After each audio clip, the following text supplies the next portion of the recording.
ಭಾರತೀಯ ಸೇನಾ ನೂತನ ಮುಖ್ಯಸ್ಥರಾಗಿ ಲೆಫ್ಟಿನೆಂಟ್ ಧೀರಜ್ ಸೇಠ್ ನೇಮಕ ಆಗಿದ್ದಾರೆ. ಪ್ರಸ್ತುತ ಸೇನಾ ಮುಖ್ಯಸ್ಥರಾಗಿದ್ದಾರೆ ಜನರಲ್ ಉಪೇಂದ್ರ ದ್ವಿವೇದಿ ಅವರು. ಅವರ ನಿವೃತ್ತಿಯ ನಂತರ ಲೆಫ್ಟಿನೆಂಟ್ ಜನರಲ್ ಧೀರಜ್ ಸೇಠ್ ಅಧಿಕಾರವನ್ನು ವಹಿಸಿಕೊಳ್ತಿದ್ದಾರೆ. ಜೂನ್ 30ಕ್ಕೆ ಅಧಿಕಾರ ತೆಗೆದುಕೊಳ್ತಾರೆ ಧೀರಜ್ ಸೇಠ್ ಅವರು. ಈ ನೇಮಕಾತಿಗೆ ಭಾರತದ ರಾಷ್ಟ್ರಪತಿಯವರಿಂದ ಅನುಮೋದನೆ ಸಿಕ್ಕಿದೆ. ಅತ್ಯಂತ ಹಿರಿಯ ಮತ್ತು ಅನುಭವಿ ಅಧಿಕಾರಿಯಾಗಿದ್ದಾರೆ ಧೀರಜ್ ಸೇಠ್ ಅವರು. ಭಾರತೀಯ ಸೇನೆಯಲ್ಲಿ ಅತ್ಯಂತ ಸುದೀರ್ಘ ಅನುಭವ ಹೊಂದಿದ್ದಾರೆ.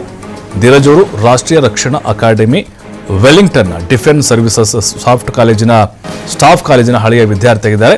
1986ರಲ್ಲಿ ಭಾರತೀಯ ಸೇನೆಯ ಪ್ರತಿಷ್ಠಿತ ಆರ್ಮರ್ಡ್ ಕಾರ್ಪ್ಸ್ಗೆ ನಿಯೋಜನೆಗೊಂಡಿದ್ದಂಥವರು ಧೀರಜ್ ಸೇಠ್ ಅವರು. ಈಗ ಮುಖ್ಯಸ್ಥರಾಗಿ ನೇಮಕವಾಗಿದ್ದಾರೆ. ಹಾಗಾಗಿನೇ 30ನೇ ತಾರೀಕು ಅವರು ಅಧಿಕೃತವಾಗಿ ಕಾರ್ಯಾರಂಭವನ್ನು ಮಾಡಲಿದ್ದಾರೆ. ಉಪೇಂದ್ರ ದ್ವಿವೇದಿ ನಿವೃತ್ತಿ ನಂತರ ಈಗ ಅಧಿಕಾರ ಅವರಿಗೆ ಸಿಗ್ತಾ ಇದೆ.